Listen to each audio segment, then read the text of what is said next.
नाबालिका झील को दुष्कर्म कला बापा एभली घटना घटी बिंजारपुर थाना अंचल बिंजारपुर थाना अंचल लज्जा 15 वर्षर नाबालिका झील को दुष्कर्म करिछि बापा एभली अभियोग आनिछंती मंगलवार अपराह्न 3 घटिका समय थाना द्वारस्थ होइछंती पीड़ितार माँ। बिंजारपुर थाना अंचल आसीछि एभली अभावनीय घटना। पीड़िता पुलिस पाखरे बयान दवा सहित पुलिस पीड़ितार बापा को उठाई आनी थाना रे अटक रखी एबे घटनार तदंत जारी रखिछि पुलिस।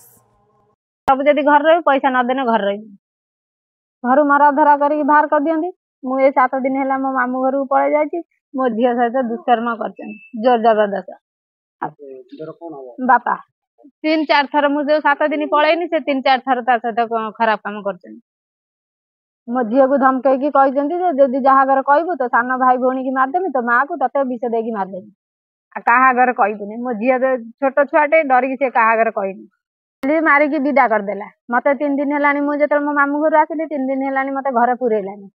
कहला मु निसाब बसेमी तापर तते घर पुरेमी। आ निसाब बसेलानी 3 दिन हेलानी मते पदार बसे देतिला। हेडु मो झिया को मारी की विदा कर देला। कहला जा तो मां को खोजी के आनिबी। मो झिया सेठु जाई गला मते कहला घर को आइबी। मु ओली पटरे बसिनी कहला घर को आई मु कहनी मु घर को जिमिने से मते मरा धरा करछि मु जिमिने मु विष खाइ देमी रस दे देमी ओला जिंदे कहनी। एडु मते मो झिया कहला मो सहित जो काम करछि बापा कहनी तो मुंड खराब हे जे। मु कहनी कोन करछि क कहला ना मु कहमी नै। मु कहनी क मते कोन तो सहित करछि कहला मो सहित खराब काम करिया को कहला जिंदे मु राजी नहनी मते माइला मो तंटी की धरे चिपी देला मु गं गं डाकिली तकिया पके 2 थर मारी बसिला आ फेर मो सहित खराब काम कला। मो झिया को न्याय दरकार।